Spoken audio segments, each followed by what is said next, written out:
Welcome to another episode of the Elevated Barbers Podcast. Today, we are going to give you some insights into how to be authentically yourself as well as being professional. Stay tuned. Let's get this started. 1, 2, 3,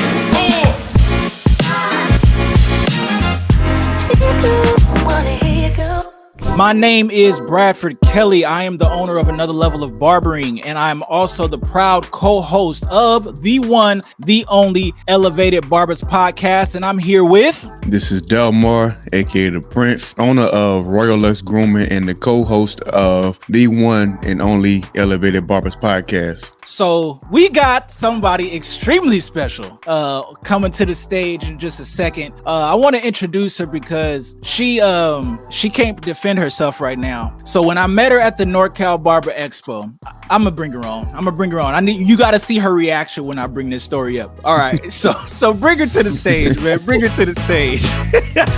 Carmina, what's going on, Carmina? How you doing? I'm chilling. So I want to tell the story of, do you remember when we first met? No, what, is it bad? Oh my God. It's not bad. I won't say it's bad, but it's very interesting. You got on the spot right now. No, So- you know, the NorCal Barber Expo is when I've never had this and I feel like I'm so old, but people noticed who I was and I was like, I didn't even know what to say. It was so weird. Maybe that's why you did me like that. Cause I was like, no. So it was funny because you remember when you was going to get lunch, right? You was by the taco truck. Yes, when I was Yeah. sweating hot. It was baking that day. It was baking that day. I actually wore this jacket. I remember. Oh my God, Remember? yes. I was like, why are Yeah. you so talking to me? That's exactly how I felt. I was like, this is me, my Oh first my barber gosh. expo that I was trying to kind of get out there and, God. be myself or whatever. And so I had me and my videographer Delmar, and I'm sitting there trying to, get some rations. We've been talking for a while and it's midday, it's hot. And we're sitting here and I think I was about to get a burrito or something. I think you may have ordered a burrito Yep. or something. And so she was in the shade, right? She was in the shade of where this Right. taco truck was. And so we just ordered what we ordered. And so we went by her in the shade, but I didn't want it to feel weird, right? I didn't want it to feel awkward. Like, who are these two Right. guys coming trying to hide by the shade with me, right? So I said hi. I was like, hi, how are you doing? And she's like, she was on her phone. She said, You know why? I was Hi. I hate sweating and I would like try not to move so I like don't sweat my hair out. I was like dripping sweat and like the back of my neck was all wet and it was already hot inside there. So I was trying so hard to like have a good personality and I was just like,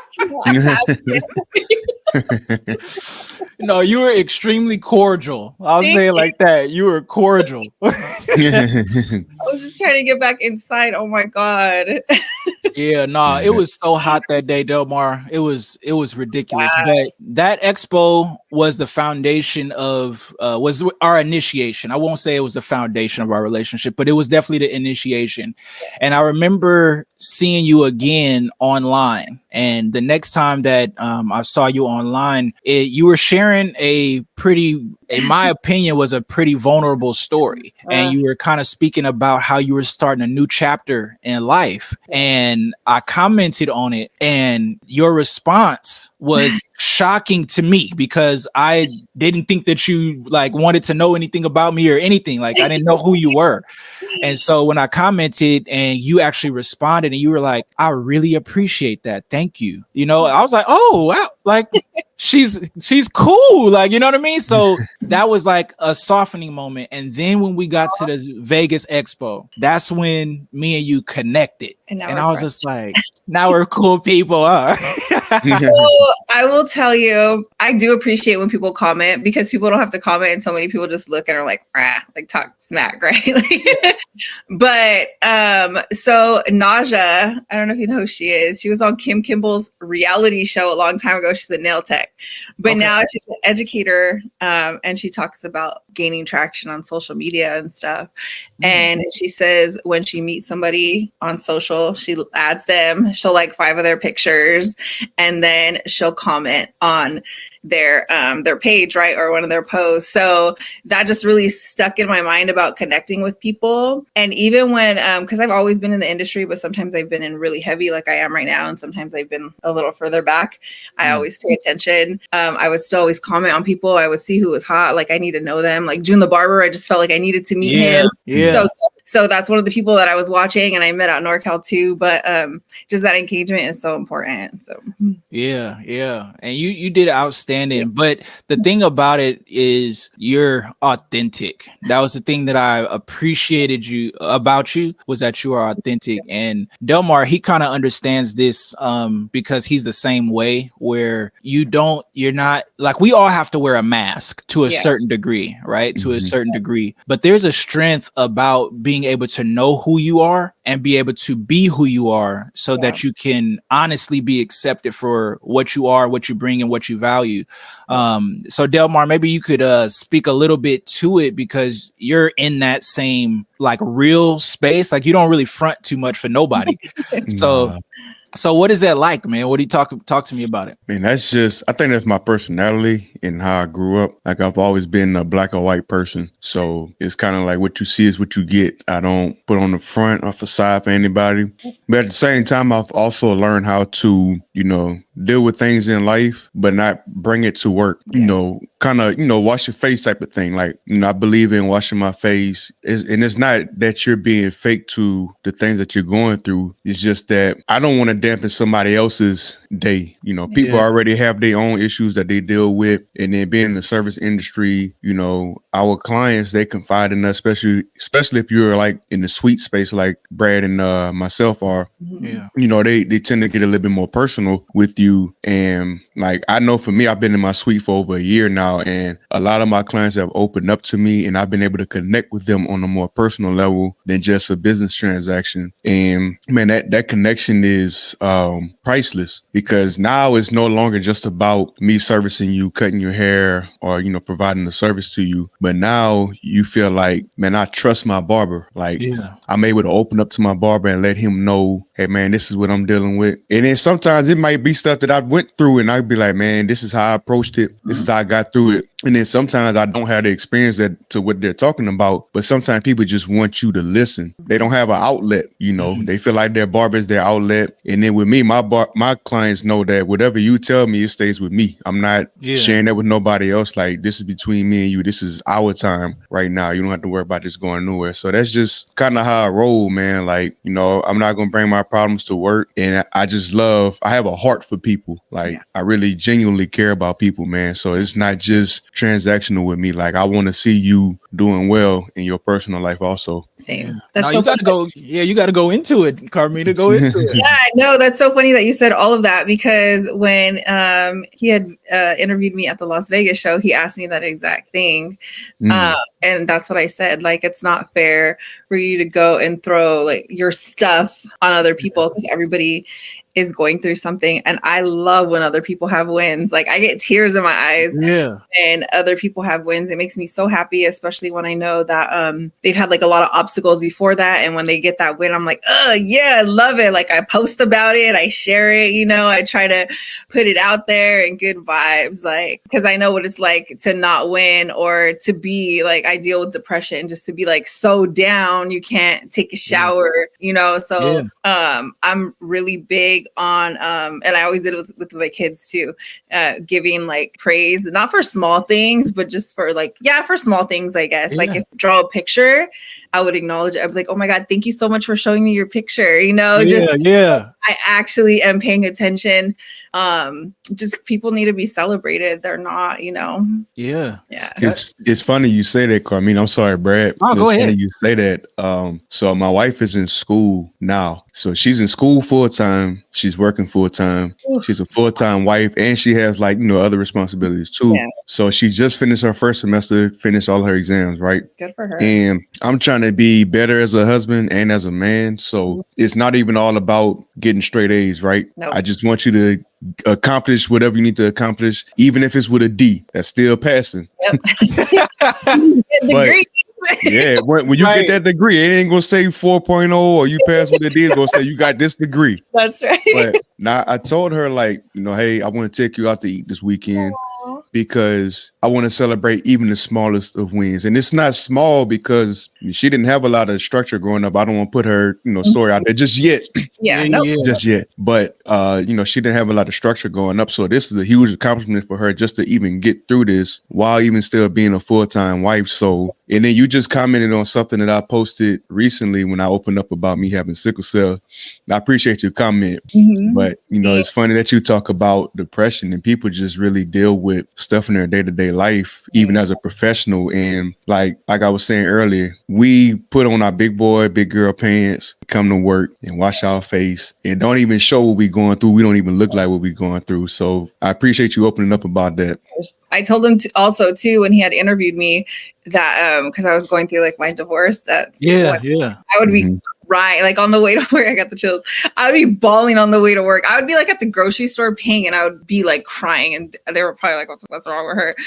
But I would be getting close to work, and I'm like, okay, I need to suck it up. And I would put F You by Yo Gotti on, and I would like blast it, and work, and that's how I would like start my mornings. Hey, but that's so cool because like you had a strategy, even though you had to deal with your life. You had to deal with your life. And like you said, when we go to work and we are behind that chair, we are supposed to serve, like it's a terrible scenario if your waiter or whatever comes to your table and says, can I take your order? And then just starts crying. Like, you're like, oh, like, one up on that, because I was actually in the wedding industry. So I was event and oh my God, I might cry right now. And I would be I wanted to die. And I'm over here between a bride's hair. Like, I hate you. Like, it was so hard, but I would make so much money. Like I personally would have loved to not done any weddings at that time, but I was so successful at that time with doing weddings. Like there was no way I could have cut it out. Yeah. You also mentioned something, Carmina, that I think is a key. It's a key from a professional standpoint, but even in life, when you're trying to create culture or you're trying to create habits that you want to see continue, celebration is probably the biggest key for you to be able to see that behavior duplicated. So anytime you think about clients coming on time or clients tipping, clients just being a good person, like just the fact that they're come in and they're positive. Like I personally celebrate that kind of stuff. Every time people come in and they're positive, I'll be like, man, I appreciate you for your energy today. I appreciate you for your positivity, because a client coming on time, and I will point that out, like, oh my God, you came in on time. That is amazing. Like, remember to do that. Keep up the good work.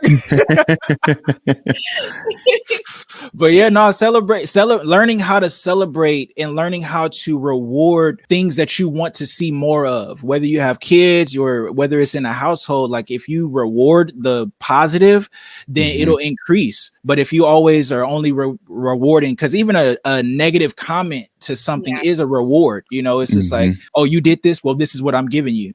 And it's gonna create more of what you don't want. But if you just focus on the positive, then you'll create more positive. So that was a good point that you made, Carmina. I love that you talked about like wearing the mask. One of my favorite songs all time forever since I was very young has been The Mask by the Fugees. And I really understood it very deeply for what it meant, like what you're saying.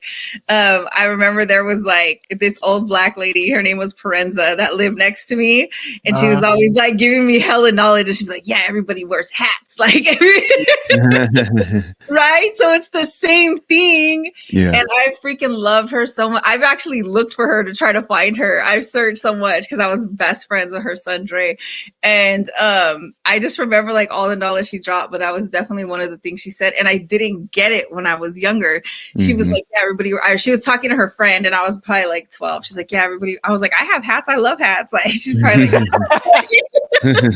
But now I super get what she was talking out. Like, Yeah. So this is my question. This is for both of y'all. Like I said, we do kind of have to wear a mask to a certain degree, but how do you all find the strength to be you, to really be your honest self when you get to work? Because you can front, like a lot of people can front, man, and they can act like they happy, or they can act like some people front with people like, oh, I'm happy to see you, and they're not happy to see them.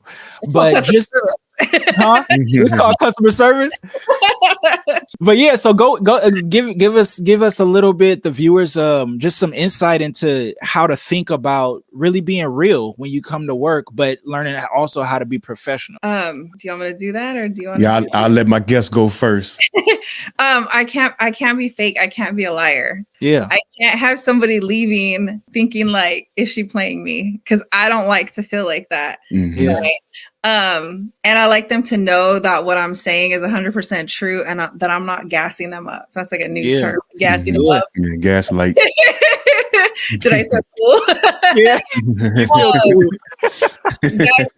To me, like, I want them to really believe what I'm saying, like, because I believe what I'm saying, and I'm telling you something that 100%, like, I won't say something or answer any questions ever if I don't know. Like, I will not say something that is fake. Like, I will not tell you something is 10 miles if it's 7 miles. Like, I don't know if that's like a Scorpio thing. We're very like, I'll say, I don't like competitive, I guess. I don't know if someone's like, you're wrong, and be like, no, I don't say anything that I don't know, so don't try it, you know?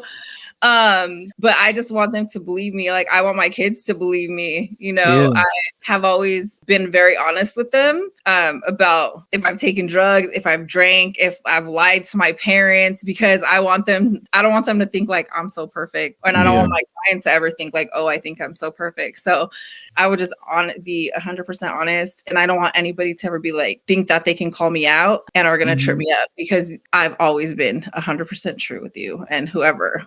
Yeah. So how does that play with your professionalism? How do you balance that? Because some people can be like, yeah, I'm gonna be 100% honest. I don't like you at all, and you can leave right now. Get out of my shop. You know what I mean? And it's like, that's not professional. But even though there's ways to do that professionally, but what is your take on how to be authentic, but then yet still be professional? What is your take on that? Oh, I really think that if somebody doesn't like you, or if somebody's being like an asshole that day or whatever, that they're going through something, that nobody's just like that. Some people are rude, whatever, but it's because they had a bad day. Maybe like somebody passed away, maybe like their kids being bad, you know? So I think everybody needs to be treated with grace. And I can handle it, you know, I can take the heat, so they can give me whatever, but I'm just like such, I don't know, happy, I guess, that I think it's hard for people to be mean to me even when they're trying. Man, that is big. What did you get from that, D? I got a lot to say on that. That was really beautiful though, for real.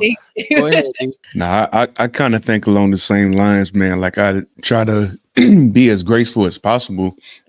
And you know, just wherever I go, but especially at work, because like Carmina said, like, you never know what people are dealing with in their personal lives, or how their day might be going. And I always try to be graceful to that, because no matter what I'm dealing with in that moment, and I think, Brad, we just talked about this recently when you and I had an episode together. We talked about selfish and selflessness. And in that moment, when you're providing a service, it's not about you. It's about who you're servicing. So no matter how I'm feeling, I can't reflect that on them and make them feel bad or make them feel worse. You know, the barbershop is sacred. It's a outlet for a lot of people. And like I said, you just always want to make my clients feel comfortable, you know, coming into the atmosphere. Like, I don't know, man. It's a fine line. Yeah, like it's a fine line. Like, because I'll often tell people, especially friends and family, if you don't want my honest opinion, do not ask me. Do not ask me. And even in that, I'm learning how to say things in a better way, you know, tonight, because you don't want to hurt people, man. Like Yeah, people yeah. got feelings. People got feelings. And I don't know. I just try to find a better way to say things. But I do appreciate that my clients value my opinion. That says a lot. Like they'll ask me stuff and I'll be like, and if I ain't got the answer, I ain't got the answer. I'm like Carmina, like I'm not gonna tell you if I don't know. Yeah. I don't know. I'm not about to make nothing up. You ain't about to come back and say, man, you told me this. Nah, yeah. And a lot of times, like, I feel like people can respect when you share with them your personal experience. And that's how I roll. Like, if I haven't gone through this particular thing, then I don't know nothing about it. I'm not going to, try to act like I do know about it. But if it's my personal experience, then yeah, I'm going to share it with you in hopes of helping you. Mm-hmm. Yeah. What you got to say, Brad? No, that's perfect. Like when both of you were speaking, I was thinking, when you think about professionalism, you have to think about integrity, right? And anytime that you are representing your business, you are building your brand. And so at the end of the day, the way that you consistently appear and the way that you consistently speak, the way that you consistently approach your clientele or treat people, that's going to build your brand. And over time, people are going to know how you are or who you are. And if you're not authentic in that process, then they'll get to know the wrong version of you. And therefore they won't be able to respect the real you. So when you do, you may get a little bit into your emotions, say one day, and when you show the real you, it's going to be completely different than what they already know. And so it's like you have to really learn how to be yourself and have an integrity and realize that as you come to work, like Delmar said, you're a servant. You're someone you're supposed to be there to cater to the needs of the client. Now, I'm not talking about be submissive and be, like, it's not that. It's just really being able to honor who is coming and paying you money so that you can do the best job that you can do, get paid, and then make sure that they feel better when they walk away from you than when they first showed up, right? And so I think that has a lot to do with professionalism, because at the end of the day, we're going to create impacts, we're going to create impacts. And if we create the right types of impacts, then people will respect the impact that we create. Yeah, because I often say barbers, especially if you work for yourself and you have your own shop, don't approach it with the boss mindset. Yeah. That's not how you want to approach it. Like Brad just said, approach it with the mindset of being a servant. And it's not that you're low or beneath anybody, but like I said earlier, we're in the service industry. We are serving people. You can't approach it with the boss mindset. Like, I don't need you. Like, you'll lose people. You'll turn people off that way. Yep. It's not about you. It's not about you. It's also not fair for your client to be like, okay, who am I going to get today? You know what I'm saying? Right. Yeah. Your reliability. Yeah. I mean, think of when you were a kid and you were so scared that your mom or dad was going to be mad. You know what I'm saying? What parent am I get today? It's the exact same. They should be able to depend on your services along with having a positive attitude. So I've been a Cosmo for like 24 years almost. I like to do that. But so I'm getting my barber's license right now, even though I've been doing barbering forever, to actually like have my license. And I've been reading state board questions and they're so funny. Like, I was studying and I was just cracking up because some of the questions are so hilarious, but a lot of them are like about attitude, and it'll like how should, I don't know, you treat your clients. So it'll be like aggressive, happy. Like there's so many. What? And I mean, they sound so dumb, but there was such a large amount. I mean, there are super technical, difficult ones too, but there was so many about attitude. Yeah. And on a side note, so many about wearing comfortable shoes. Like, hey, but that's real. I believe in comfortable shoes. Yeah, you got to protect them toes. Yeah, got to protect them. Now, Carmina, you just gave a little insight into a little bit of what you've accomplished. So you are Cosmo, you are Barber, you are also, you got more to you. So why a mom? No, I'm just kidding. But so in the industry, what are some of the things that you have accomplished? Gosh, something so huge. And I didn't even know how huge it was. But I got to work on this campaign for 24-hour fitness. And I didn't realize I knew what a campaign was, but I figured it would just go like online. And I was driving about to go over the Bay Bridge, and I seen a big old billboard like with my work on it. And I was like, oh my God. Was your face on it too? No, it was I had worked on hair and makeup. And okay. Oh my God, I was so excited. I did not expect it. So the next time I went, I was like having my phone and I was trying to snap away to get pictures of the billboard. Like, oh my God, I did that. Oh, it was so amazing. So fun. That's tight. But I feel like I've done a little bit different stuff than normal barbering or just being behind the, not just, I don't like that, but being behind the chair. Because I worked for corporate. I've done a lot of corporate and then I've done like editorial work and stuff. So I worked for Google, BMW, like I said, 24-hour fitness. I worked when Alexa first came out. I didn't even know what it was. Really? I worked on Alexa campaign. It was so funny because it was not what it is now. And it was voice activated blinds. That's the campaign that I was working on. Really? Yeah. So it was a really long time ago, but, so I've just had this like whole other part, and corporate work is so fun because you go in there and you're there all day, but you're pretty much doing nothing because you're just doing some powder on some men that are maybe doing a conference, or maybe they're doing like a pamphlet, you know, internally for I work for eBay. So just a lot of cool different stuff that I've gotten to do. Oh, Now, wow. but you left off some big ones. Yeah. You left off this. What I found out about you was you was working with United Barbers Club. I did. And when I seen Tamil and y'all was doing interviews and what was y'all doing? Y'all stumped me with the Calvin question. Like, which was so fun because I'm such a big nerd and I love trivia and I love history. So I was so excited to go out and do that.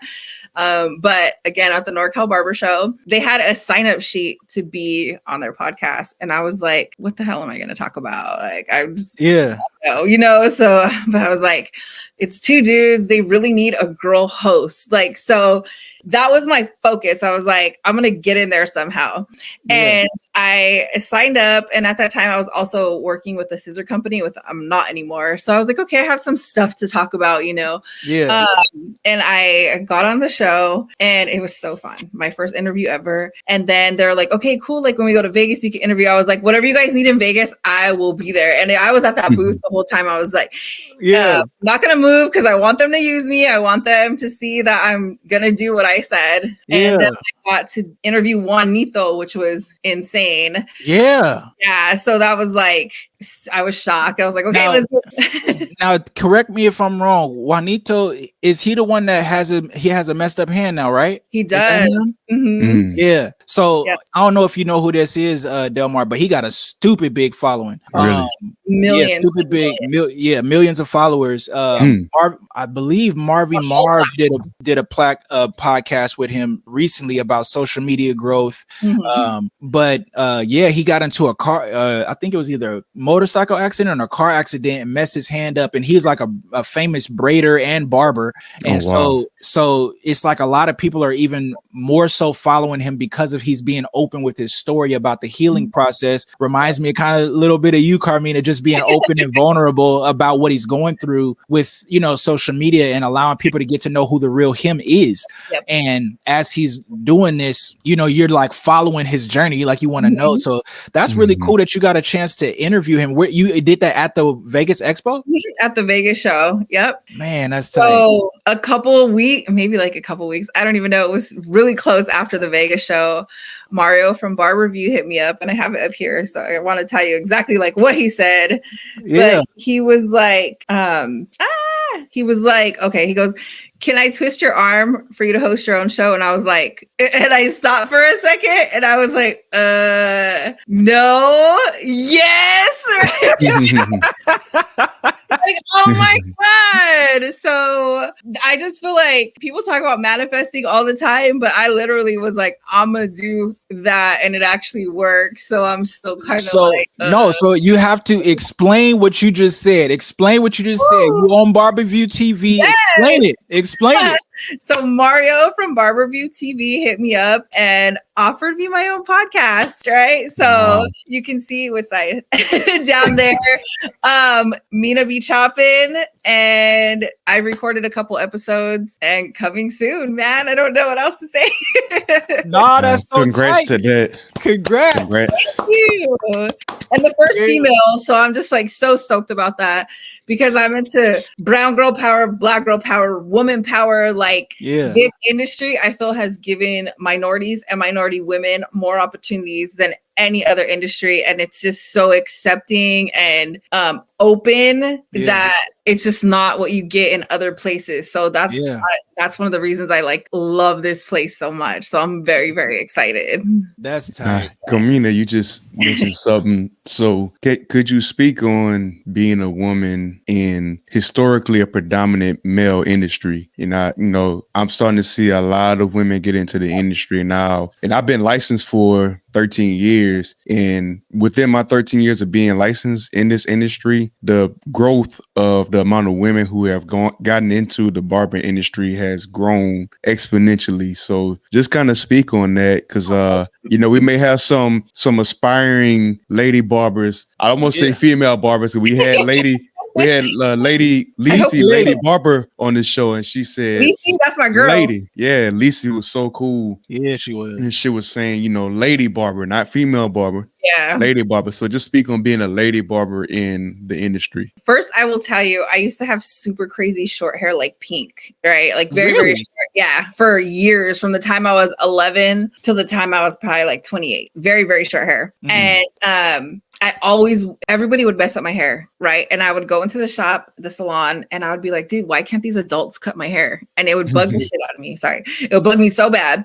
And I always wanted to go in a barbershop, but it was not you could not go into a barbershop back then, like at all, right? And I just always wanted a guy to cut my hair because I'm like, I know they can do it way better, because everybody was so scared to cut it short. I'd be like, it's okay, just cut it like a man. That's what I would tell them, cut it like a man, because I liked it very short. Yeah. And fast forward when I went into school and I started on perm week, and I was like, I hate this, I want to quit. Perm is horrible. I want to quit.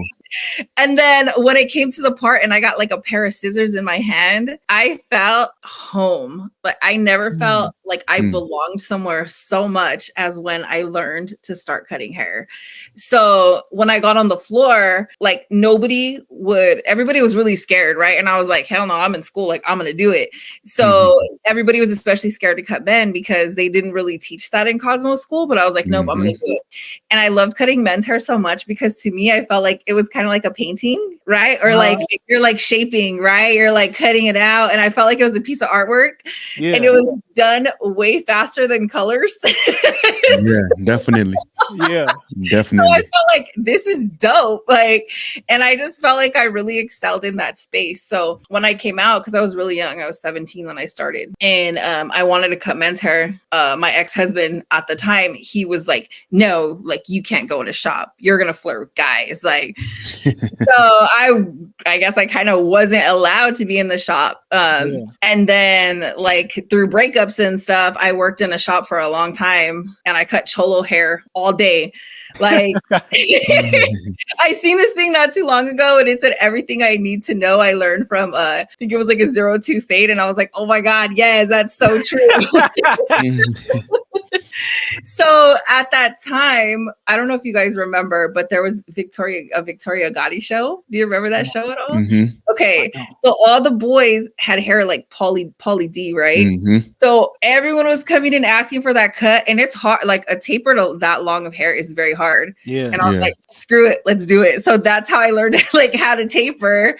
Really? So, yes, but it was on like crazy long hair, and it was just so much. But I was like, screw it, no one wants to do it, like I'm gonna do it. Nobody wants to do flat tops, I'm gonna do it. So I learned out of like, I don't know, pure coincidence, I guess, how to barber, but I loved it. So, and I learned very early on that men are way better clients. They're way more consistent, and they tip every time. And not that I need tips. I'm like, not like, oh, you have to tip every time. I talk about this a lot, but that's to get tips. Like obviously they're appreciated.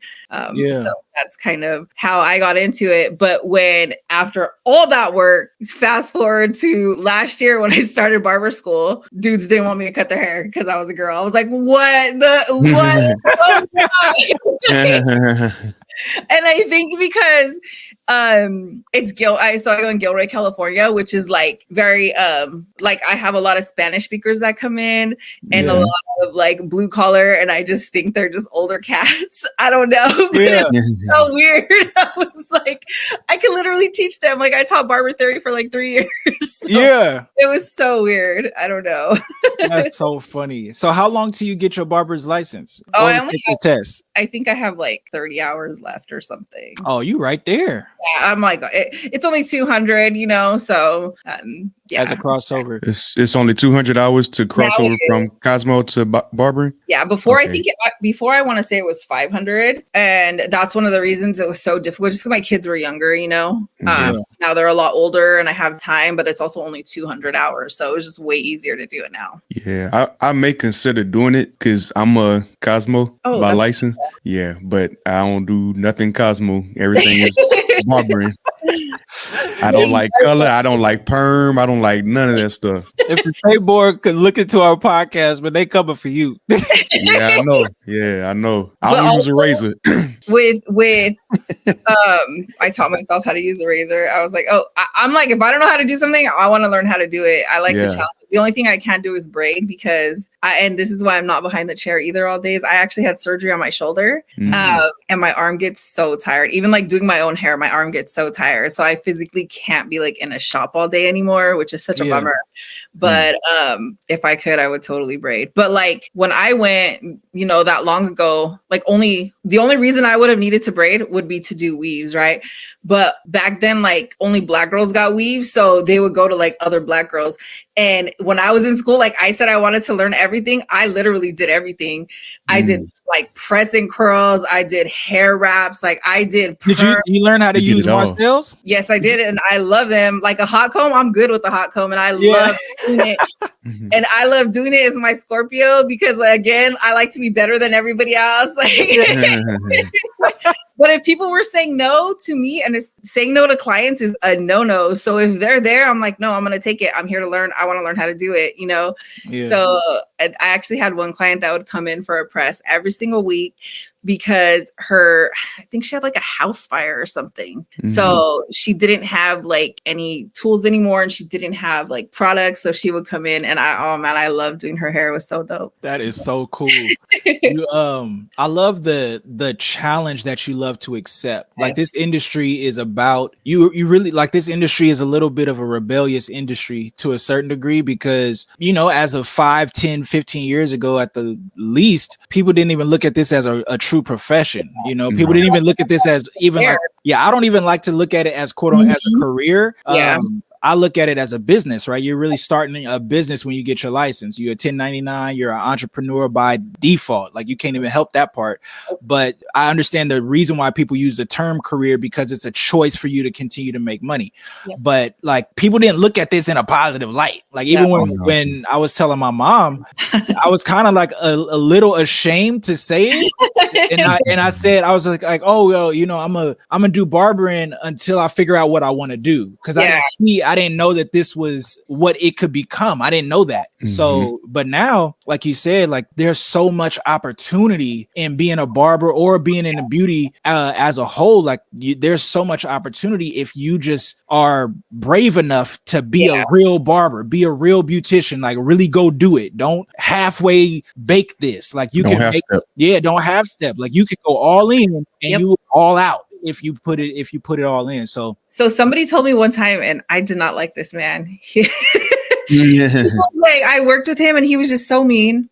But he was like, if you only know how to do something one way, then you don't really know how to do it. And I was like, oh, right. And I say that all the time, and it's so true. But what was I gonna say about my dad? The same. He was like, oh, you're going to hair school. I don't want you to do that. And my daughter went to school to be a nail tech, and he was like, why don't you try to tell her to do something better? And I was like, no, you're not going to do. He was at my house. I was like, I'm not going to do that in my house. Like, I was like, I raised these kids because of this industry, and I was very successful, and I would not have been able to do it if it wasn't for this industry. I was like, you're not going to do that here.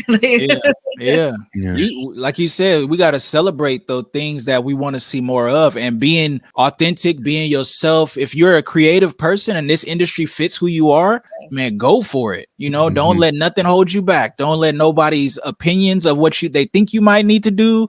Don't let even your own mind of what you may fear, what you can or cannot do. If you have a passion for it, and if you feel like you can build that skill, go for it. Yeah, because at the end of the day, it's all about your approach. So barbering, nail tech, being a cosmetologist, it's all about how you approach it. So if you approach it in an unprofessional manner, you're going to be unprofessional. Yeah. You won't get the high-end clients. You won't get the opportunities. But if you approach it in a professional manner, like we're all trying to do, doors open up, you get to meet different people, because you never know who's going to come sit in your chair. There's tons of opportunities out there. But if you don't carry yourself in a professional way, then those opportunities won't be for you. Because, you know, when you start to get the higher end clients, the people who want to spend top dollar because they don't have to worry about being in a bad environment, they're not going to come to you if you're not professional. It's like Bradford say, like, you have to look at it as a business and not a hustle. And that's truly what separates the professional from the unprofessional. Looking at it as a business and not a hustle. Taking pride in your business, you know, setting it up structurally.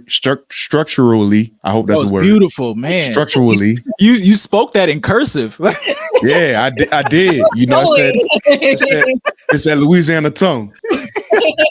But yeah, structurally, you know, set your business up. And I learned that from Brad. Like, I always looked at this industry as being a professional because that's how I approached it. But I learned so much from Brad. Like, our time together, I spent 2 months with him in California when I finished school. And just even him being like a big brother, a mentor through my career. And he has a heart to help other people. So yeah. But Brad is a good guy. He all right. He all right.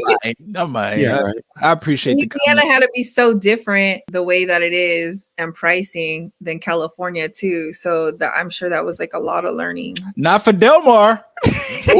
Love it. Delmar charging California. I got Cali prices. Good for you. Yeah. But it's because I learned how to be a premium barber though. Like, you know, I never looked at this like, okay, everybody charging this, I'm gonna charge that. Always just like, nah, I know what I'm worth. And it's not, you know, getting big headed or anything like that, but I just saw more for myself. So I always approached the game in that way. I was like, ain't nobody doing this, I'm gonna do it. I was always the scapegoat, but it always worked out, and then everybody else kind of followed along. So it's like, you know, trying to elevate the industry. Yeah, I think that's so important because people give like discounts, right? Which I hate discounts, like 10% off, 20%. I hate it. I used to work at Nordstrom, and they would get out free gifts like with purchases. I'm like, no, nobody's getting free anything up in here. Like, they're like, talk to me, I'm the gift. I am the prize. Yeah, you're welcome. But when you're doing that, when you're discounting and you're not actually believing in your own price or what you're saying your worth. So if you're saying that your haircut's of course way more, but if they're worth $20 and you're discounting it by 20%, you're saying that they're really not worth $20, right? The reason that you're able to charge more is you blah blah blah. Oh, she's speaking in cursive too. She's believe that like what you're saying is true, right? And that's part of the authenticity. Boom, full circle. Yep. That's right. That was good. No, I'm sorry, Brad. I just want to say this right quick. Now, I had a barber who I used to follow, but he had something good to say. On one of his videos, he said, don't discount your services. He said, if you're going to discount your services, you might as well do it for free. He said, but either charge full or don't charge nothing at all, but do not discount your services, because then people get, you know, used to that. Oh, I'm going to come to him whenever he charges a discount. Don't do it to yourself. You're setting yourself up for failure. Especially in the beginning. People, listen. Then everybody's going to expect those cheaper prices. Don't do it yourself. Yeah, don't do it. You have to understand that in business, the way to attract more clientele is to be who you are, right? Like know your price, know what your price is. And when you're trying to allow people to taste something, then that's when you give it for free. Give it for free, because when they taste, they will see. And if they taste and see that it's good, then they're going to come back. So bars. Bars. Well, but it's real though. It's Yeah. it's a proven strategy by most businesses that are extremely successful to don't do anything for discounts. Do it for free. Right? It's like when you drive a car, if you go and test drive a Mercedes, you're like, oh yeah.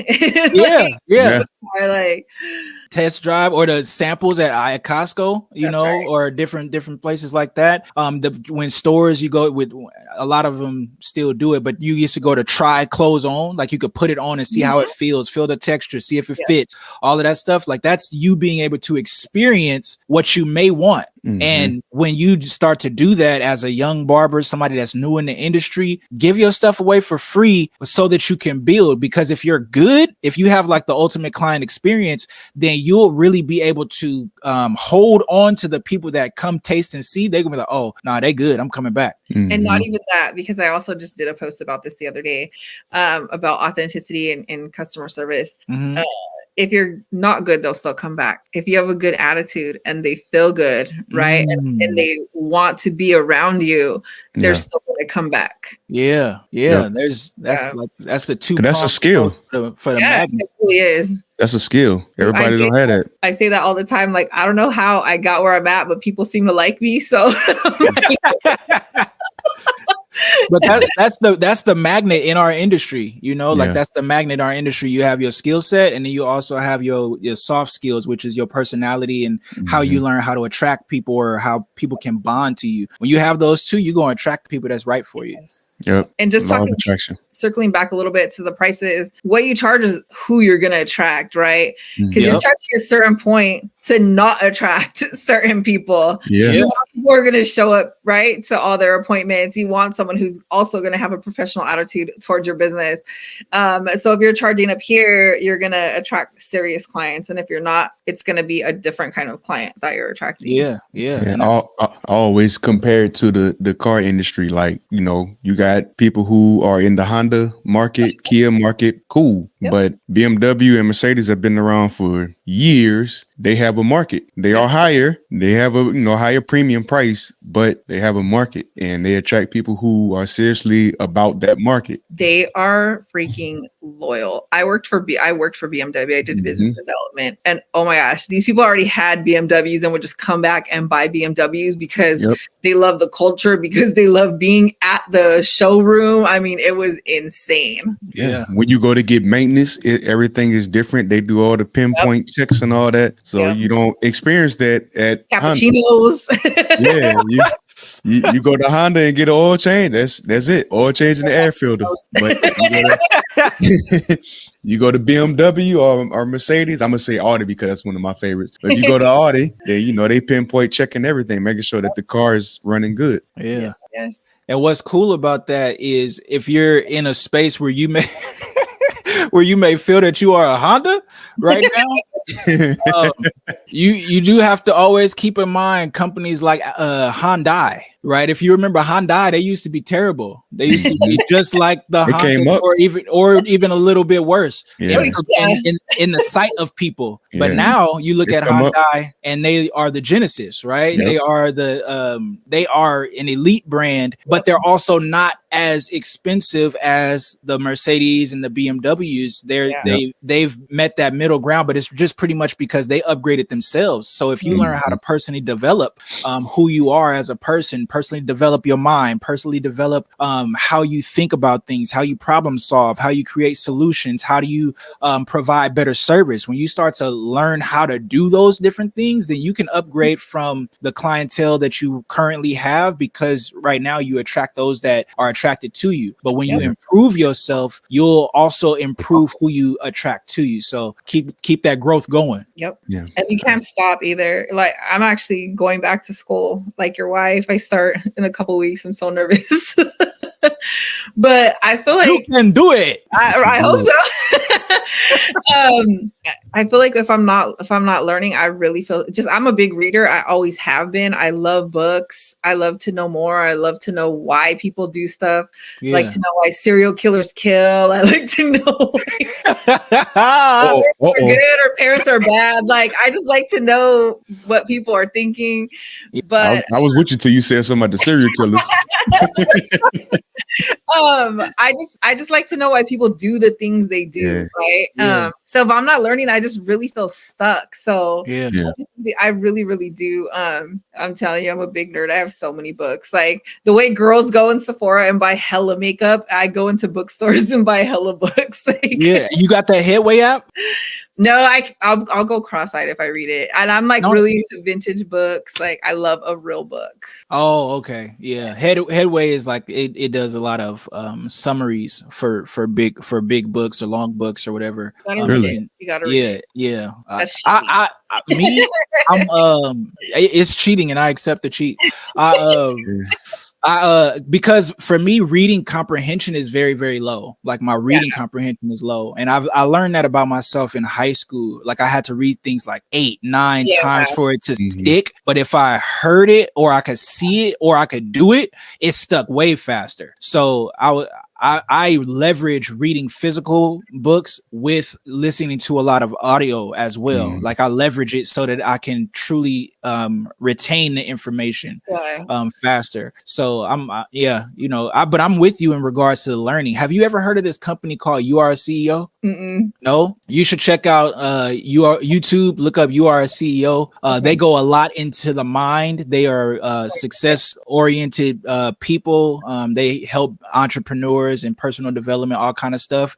Their mantra is charge, expand, and then overcome. Right. So that's what their definition of CEO is: charge, expand, and overcome. So they're really a cool company. I've followed them, and I like a lot of stuff that they do. But it sounds like something you might like. So check them out on YouTube. Not just serial killers.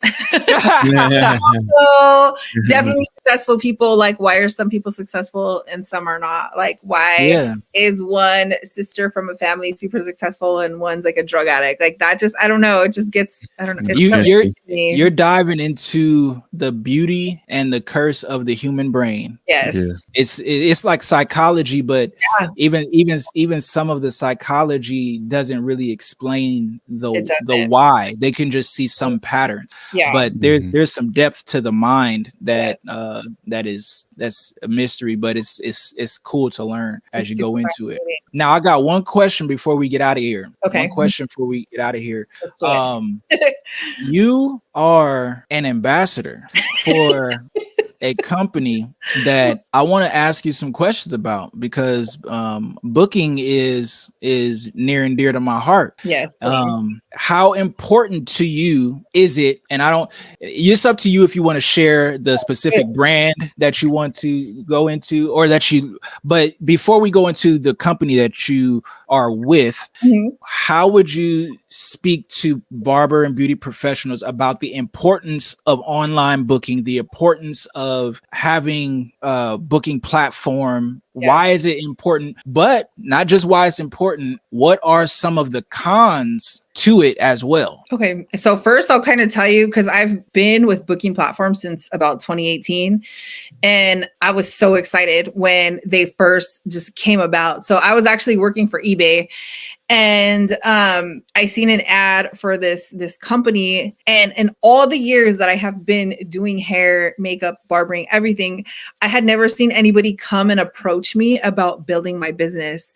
So my mind's going right, like, oh my God, that's so amazing. I need to be a part of that. And I told myself, like, I'm gonna get a job there. So I started working with this one, and it was beauty only, and some barbering. And I just thought it was so amazing, because we were actually going in there and talking one-on-one with barbers, Estes, Cosmos, about taking payments, about making appointments, right? About running your business, about really making clients take control and respect your business. So I got laid off from there. Wait a minute, that was such a curveball. COVID, right? 150 people got laid off. But it was really my entry into like the booking world. And that was in 2019, which isn't that long ago, but for booking, it was really, really new, right? And it's still fresh. I feel like it's still kind of new, because there's so many like OG barbers, I call them, that are still writing stuff down, right? And haven't been able to change their mindset about like how a booking platform can benefit them. But I'm with the cut. You can see. She repping the brand. She repping it. I'm like, can you see? I think it's so important, right? And I've said this from the gate, like you need to make the clients respect your business. First, you need to respect your own business. Yeah. The clients need to respect your business. And if you don't, they won't.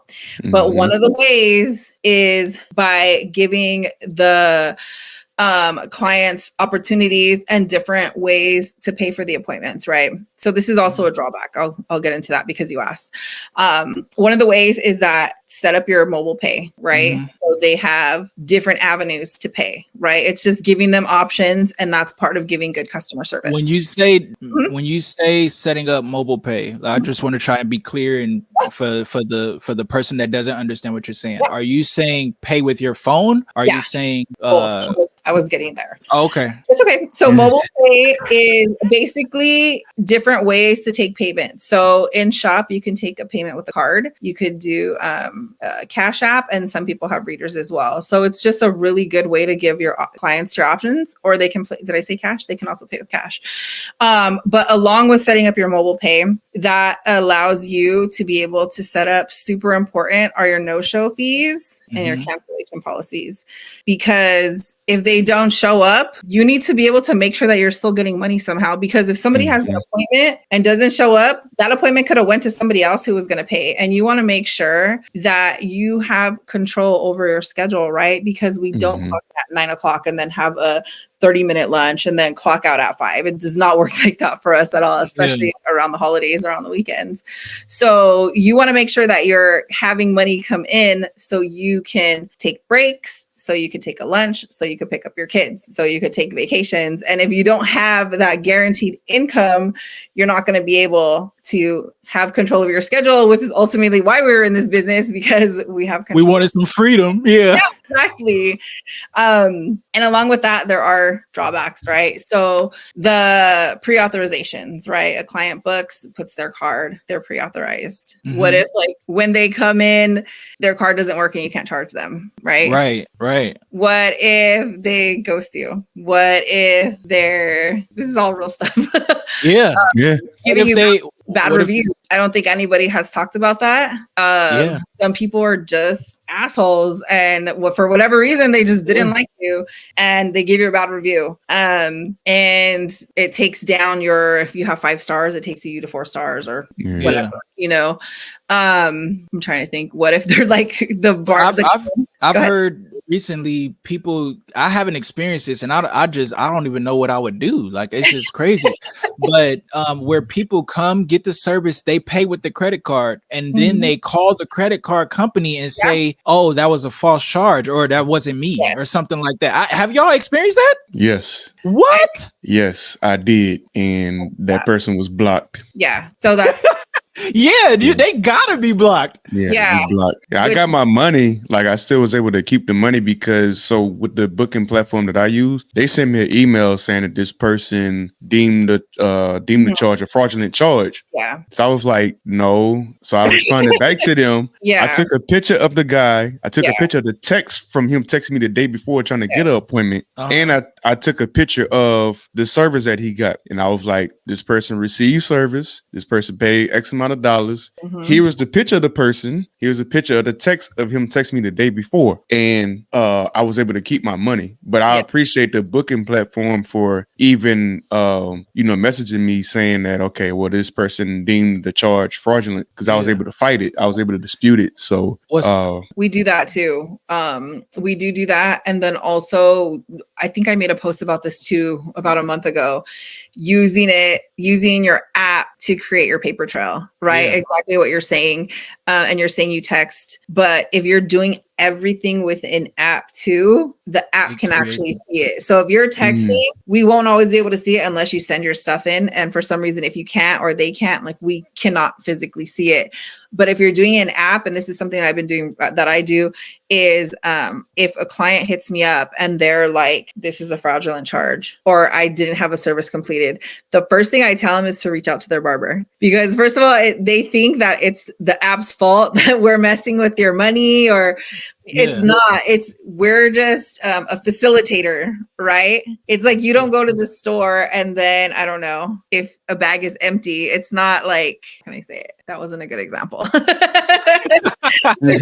I get what you're saying though. Like you don't go to the CEO to complain about the exactly. Yeah. But So, the company that I have, they and this happened to me and they didn't tell me. Like that's good that your company told you, D.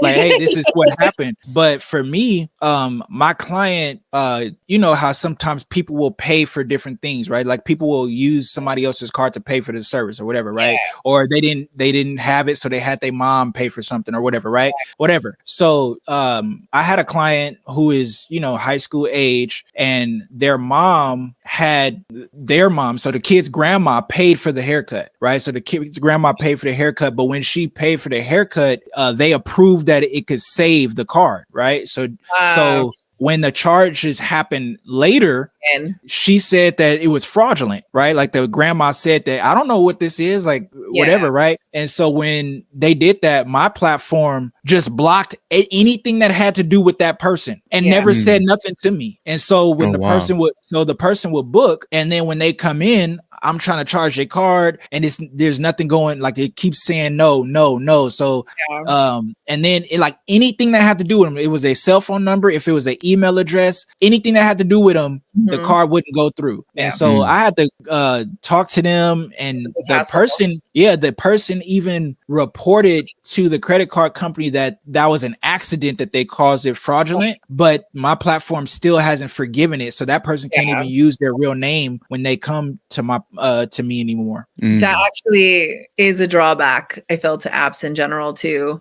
People making fake profiles, right? People saying they're a barber and taking any payments, or saying, hey, cash at me instead. Don't do it, you know, because they don't have mobile pay on the app because they're fake. And then they're conning people. And I think that is just something that's going to happen like in the digital age, you know, but that is something else that occurs. Yeah. But as we all know, booking platforms are essential. Yes. I agree. For the professional. Now, if you are still, you know, choosing to be a criminal barber, hats off to you.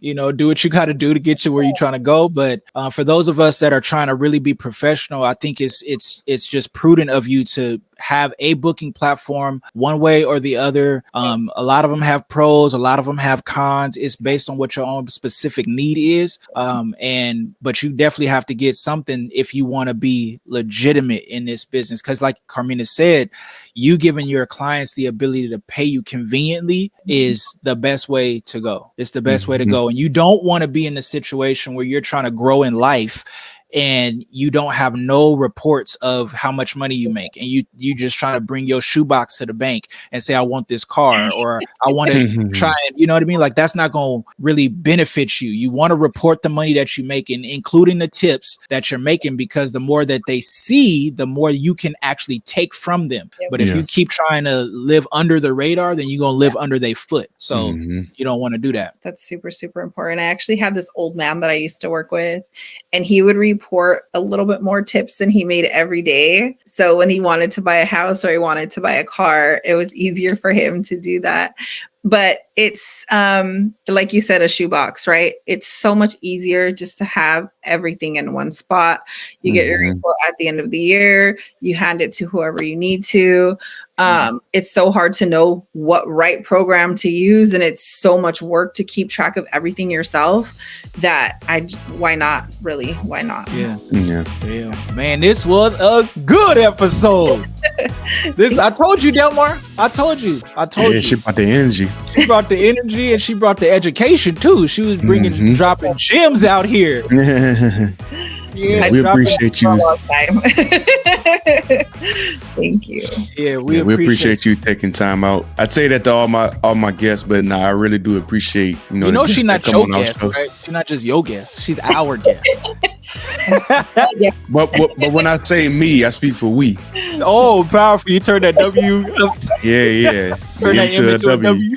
Yeah. But no, it has been a blessing just having you, Carmina, your energy, but just your insight and your perspective, and to all the young up and coming barbers, but especially to the young female lady barbers that are coming up. You have another great example of how to become a positive impact in your community, become a positive professional, be authentically yourself, know how to be yourself so that you can have that integrity that Carmina was talking about, and that people won't question who you are when you tell them what they need to know. So this has been good, but this is Elevated Barbers Podcast. Once again, Carmina, we're going to give you the last remarks. Go ahead and say something to the people so we can close out properly. Yeah, of course. I appreciate you guys. And I just feel like everybody that's in this industry is just so lucky. Like, this is just the dopest space to be in, and just keep it moving. Keep it moving. All right, y'all. We out. We out. Peace. 1, 2